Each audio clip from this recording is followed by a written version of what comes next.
2014년 12월 9일 오전 홍콩 몽콕의 거리 청소부였던 찬 아줌마는 그날 또한 평소처럼 매우 바쁘게 움직이고 있었습니다. 그러다 한 오전 8시쯤 됐을 때 키가 작은 한 남자가 그녀에게 다가와요.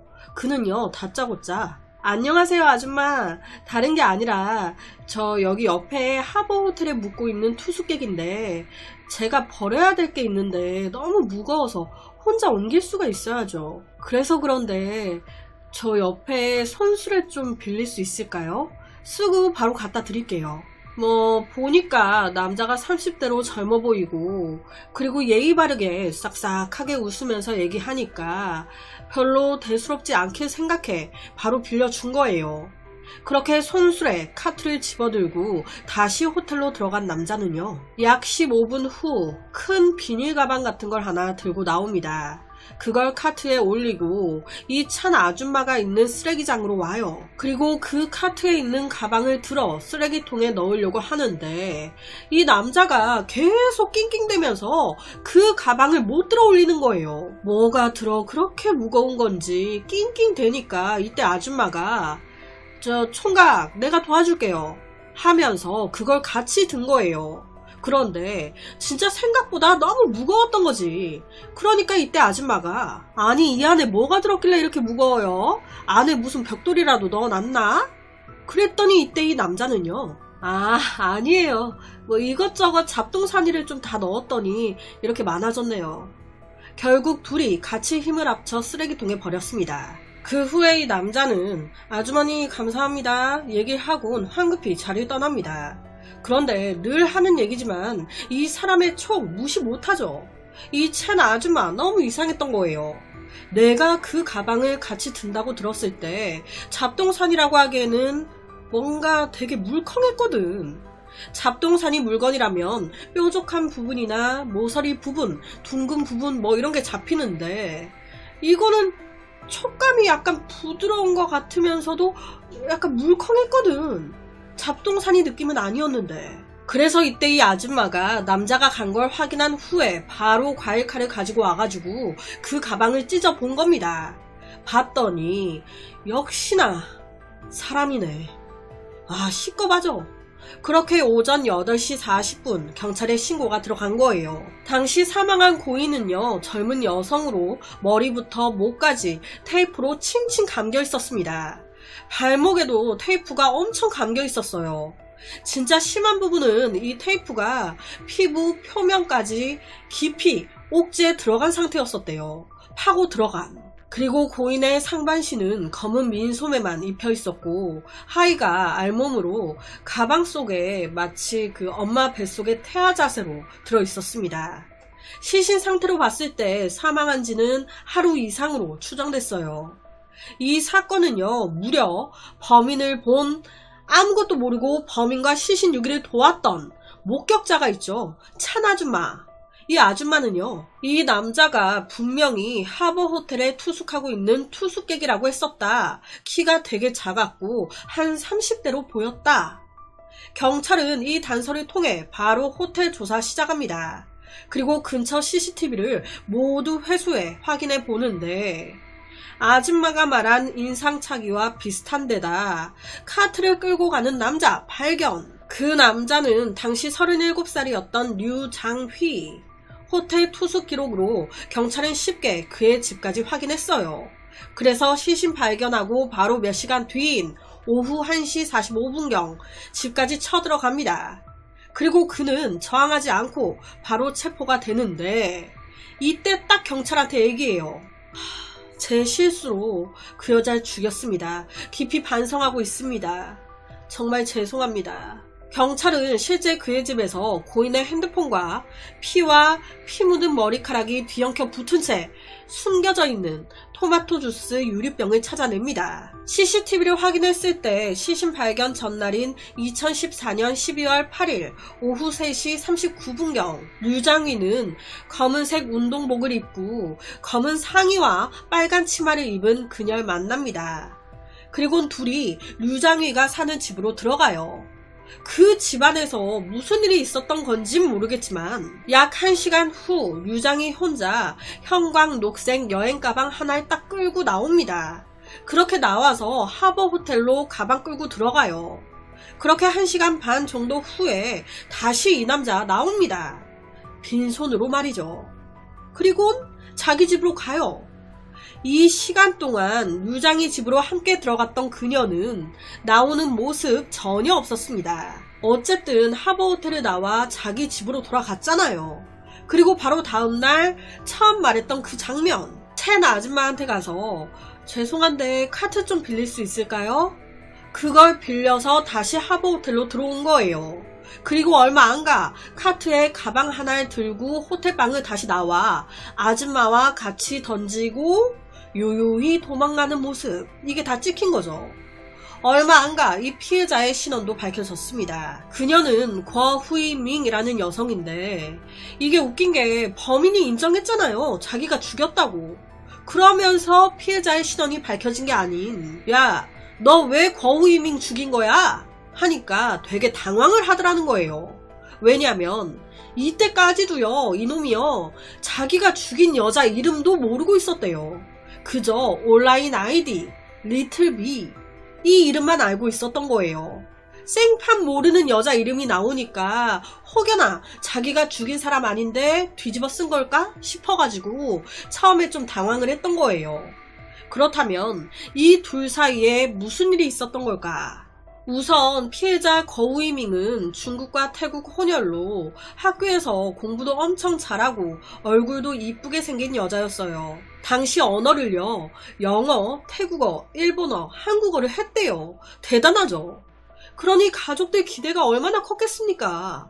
하지만 그녀가 코스프레 쪽에 빠지게 되면서 가족과 갈등 시작. 결국 고등학교 1학년 때 학교를 그만두고 집을 나갑니다. 그 후에 그녀는 남자친구 하나를 사귀어 동거를 시작해요. 그와 동시에 돈은 벌어야겠으니 몽콕의 한 메이드 식당에서 웨이터로 일하면서 생활비를 벌고 여가 시간에는 코스프레 좋아하니까 행사나 공연 같은 거 있으면 참여하고 취미생활 즐깁니다. 그러면서 자기 SNS 계정을 하나 파서 활동해요. 그게 바로 이 류장이가 그녀 이름은 몰라도 그녀 닉네임만은 알고 있었던 리틀비였던 거예요. 보시면 이쁘장하잖아요. 귀엽죠? 그러다 보니 SNS 활동하면서 인기가 더 많아집니다. 많은 사진 작가들의 관심을 끌죠. 개인 작업하자 뭐하자 엄청 요청이 들어와요. 그런데 이게 공짜로 하자는 게 아닌 돈을 주겠대, 돈을. 그런데 그 돈 액수가 내가 죽어라 아르바이트 하는 것보다 더 많아. 그러니까 이때부터 거우이밍 하던 메이드 카페 그만두고 모델로서 일을 하기 시작한 거예요. 그러다가 2014년 12월 3일 그녀는 SNS로 한 메시지를 받게 됩니다. 안녕하세요. 12월 6일날 촬영했으면 하는데 혹시 키와 몸무게가 어떻게 되세요? 2시간 정도 촬영 예상하고 있어요. 물론 중간에 30분 쉬는 시간도 있고요. 저는 대략 페이를 하나로 약 8만원 정도 생각하는데 괜찮으실까요? 하지만 12월 6일 그날은 궈후이밍 다른 스케줄이 있었어요. 그래서 거부합니다.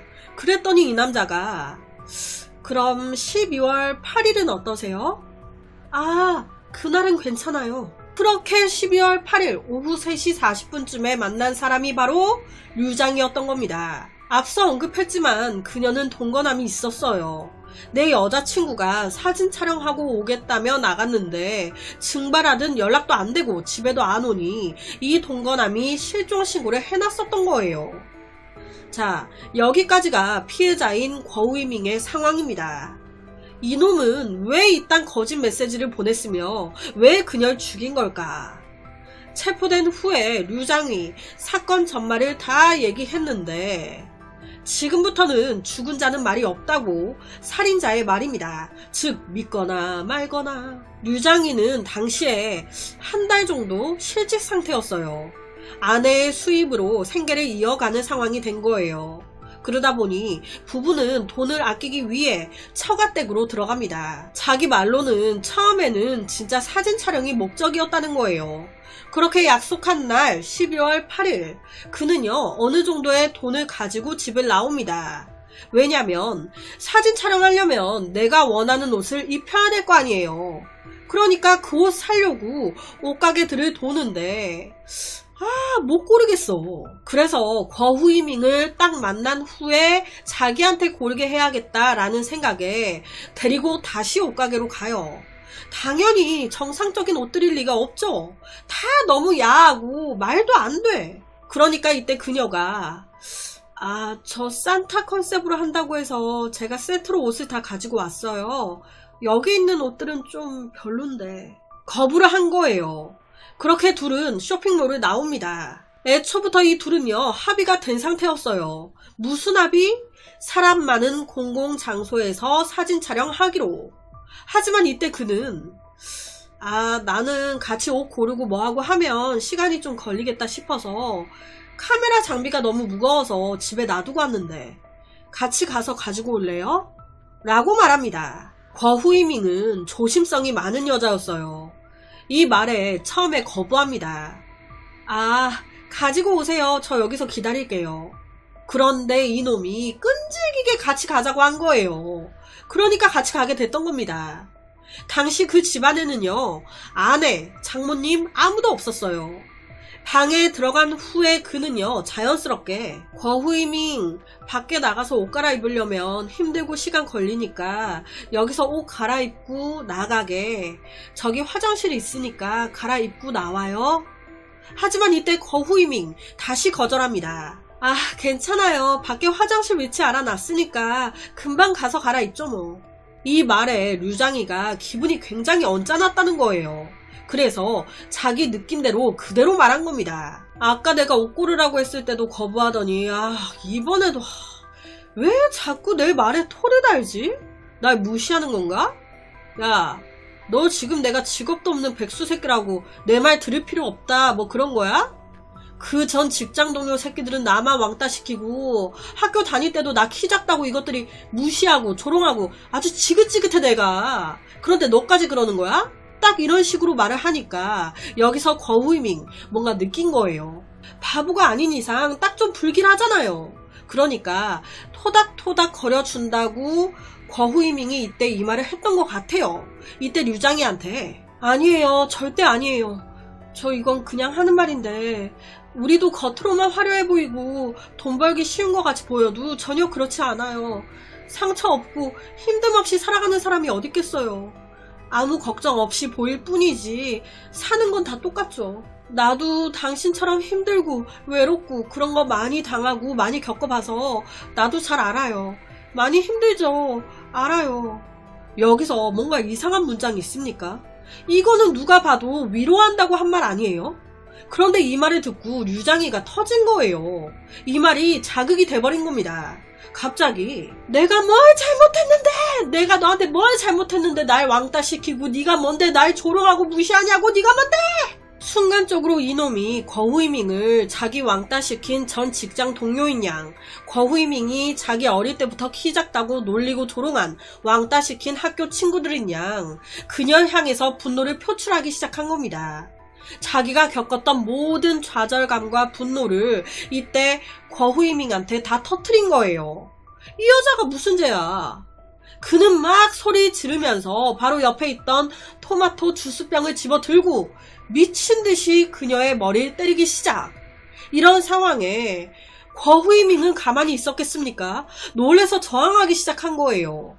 저항을 하니까 이놈이 추스러 들긴커녕 더 흥분하기 시작하네. 옆에 테이프를 발견하곤 딱 집어 들더니 그녀의 손과 머리를 강제로 막 돌돌 말아 묶으려 하는데, 이때 거후이밍 제발 살려달라고 원하는 대로 다 해주겠다고 빌었어요.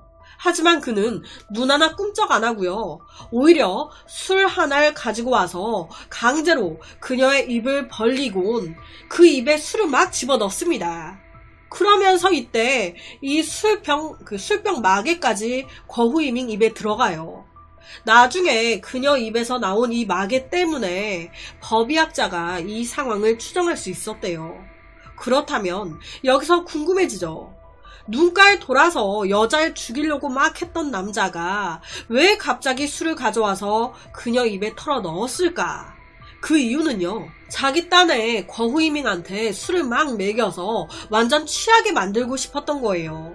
왜? 취하면 이 기억을 다 잃지 않을까? 술에 취해 잠이 들면 난 얘를 다른 곳으로 옮겨버리고 애가 술에서 깨어났을 때 너무 취해 아무것도 기억 못할 테니 그럼 다 해결되는 거 아닌가? 이렇게 생각했던 거예요. 하지만 문제는 이 여자가 아무리 술을 들이부어도 취하지도 잠들지도 않아. 곧 우리 아내의 장모님까지 올 시간이 다 됐는데, 그러니까 더 마음이 조급해지기 시작한 이놈이 가족에게 들키면 안 된다면서 다짜고짜 다시 목을 조르기 시작. 그렇게 죽인 겁니다. 그 후에 그는 시신을 가방에 넣고 지저분해진 방을 청소해요. 실제 나중에 아내와 장모님이 집에 왔는데 전혀 눈치를 못 챘다고. 그 후 호텔방을 잡아 시신을 옮긴 류장이는 거기서 시신의 그 짓을 합니다. 시신에. 실제 살아있을 때는 전혀 그런 거 없었고, 시신의 이 미친놈이, 죄송합니다. 자기 말로는 그때 거후이밍이 죽었다고 생각을 못했다는 거예요. 기절한 줄 알았다고. 그래서 그렇게 했다는데 개인적으로 이건 말이 안 되죠. 그 후 시신을 숨길 곳을 고민하기 시작하는데 어떡하지? 하다가 시신에 이제 또 그 짓 합니다. 그리고는 아무 일도 없었다는 듯이 샤워까지 해요. 그렇게 고민하다가 아침 7시경 시신에서 냄새가 나기 시작해. 그래서 무슨 생각인지는 모르겠는데 아내가 출근했을 때 자기 집으로 다시 가서 맨 처음 호텔로 들고 들어왔던 형광 녹색 캐리어를 집에 두고 웬 큰 비닐 가방 하나를 가지고 다시 호텔로 돌아옵니다. 그리곤 냄새나는 시신 몸을 이불로 감싼 뒤에 그 큰 가방에 딱 넣는데, 와, 이거 시신 왜 이렇게 무겁냐? 어찌 혼자 낑낑대면서 가방 안으로는 넣었는데 이걸 들고 이동을 못할 것 같았던 거예요. 캐리어를 집에 두고 와버렸는데 또다시 갔다 오자니 이건 좀 아닌 것 같고, 그러다가 찾은 사람이 쓰레기장 근처 청소하고 있었던 찬 아줌마였던 거예요. 저 아줌마, 그 카트 좀 빌릴 수 있을까요? 아니, 솔직히 남편이 실직 상태였고 아내가 경제력이 있었다고 하니 이 아내도 남편을 많이 무시했나? 이런 생각 하실 수 있잖아요. 그런데 전혀 아니었어요. 앞서 언급했지만 실직된 지 그렇게 오래되지 않았습니다. 그래서 실제 사건이 벌어진 이때도요, 남편 행동이 뭔가 좀 이상하니까 이때 아내가 당신이 돈을 벌든 안 벌든 난 상관없다. 당분간 직업 없이 지내도 괜찮다. 다만 넌 내 가족이니까 가족들이 당신에 대해 걱정하게 하지 말아달라 라고도 얘기했었대요. 사실 이 남자는요, 안 좋은 가정 환경에서 자란 남자였습니다. 폭력 가정, 아버지가 술만 먹으면 개야. 그래서 엄마 아빠가 이혼을 하는데 이런 부모 때문에 심리적인 영향을 받은 건 동생인 류장이 뿐만이 아니었어요. 형이 하나 있었는데 형도 우울증으로 심리 상태가 많이 안 좋았고, 그 결과 어린 나이에 건물에서 뛰어내린 거예요. 죽으려고. 그런데 죽는 것도 내 마음대로 되는 게 아니거든요. 중상을 입고 온몸이 마비되고, 그런데 살았어. 그렇게 어느 정도 지내다가 수년 후에 사망했습니다. 앞서 잠깐 언급했지만 류장이 어릴 때 가정폭력, 학교 다닐 때는 키 작다고 조롱당하고 왕따, 어렸을 때 공중 화장실에서 낯선 남자한테 성추행까지 당했었대요. 당시 학교 왕따는요, 학생들만 괴롭힌 게 아니었대요. 선생님들까지 막 비웃고 그랬었다고. 여튼 어떻게 아슬아슬하게라도 버텼어요. 성인 되면 나아지겠지. 성인 되면 이딴 새끼들 볼 일 없으니까 나아지겠지. 하지만 성인 돼서 취직했더니 이런 새끼들이 또 있어. 직장 생활하면서 여전히 소외되고 왕따당합니다. 친구가 거의 없었어요. 그렇게 2003년 지금의 아내를 만납니다. 저축도 하고 열심히 일을 해요. 그래서 2007년 HSBC 은행 금고 경비원으로 이직합니다. 그런데 여기서도 동료들에게 괴롭힘을 당해요. 승진 기회조차 얻지 못합니다. 그래서 결론은 사건 발생 약 한 달 전인 2014년 11월 잘려요. 그렇게 되면서 돈을 절약하기 위해 장모님 집으로 들어가 살게 됐던 거예요. 자기 딴에 장모님 눈치를 많이 봤다는 거예요. 그랬겠죠. 아내는 출근하고 자기 혼자 덩그러니 장모님과 집에 있자니 불편하니까 자기도 어영부영 나와요. 그리고는 게임방 갑니다. 사건이 일어나기 한 달 전 이게 그의 생활이었어요. 그렇다면 정말 이해가 안 되죠. 계속 게임방에서 살든가 왜 갑자기 코스프레하는 그녀에게 메시지를 보내 유인한 건지. 자, 2017년 12월 23일 재판이 열렸습니다. 이때 그는요, 자신의 살인 혐의 인정하지 않아요. 자기가 실수로 사람을 죽였다고 생각하는 거예요. 진짜 그대로 말씀드릴게요. 이놈이 제가 죽인 거 아니에요. 그때 악마가 저한테 그렇게 하라고 시켰어요. 이렇게 유인해서 죽이고 그 시신을 바다에 던지라고 했다고요. 악마 말대로 안 하면 가만 안 두겠다고 하니까 바다에 시신을 던지려고 했는데 그때 천사가 나타났어요. 그 여자한테 그렇게 하지 말라고. 이 무슨 해맑은 개소리지?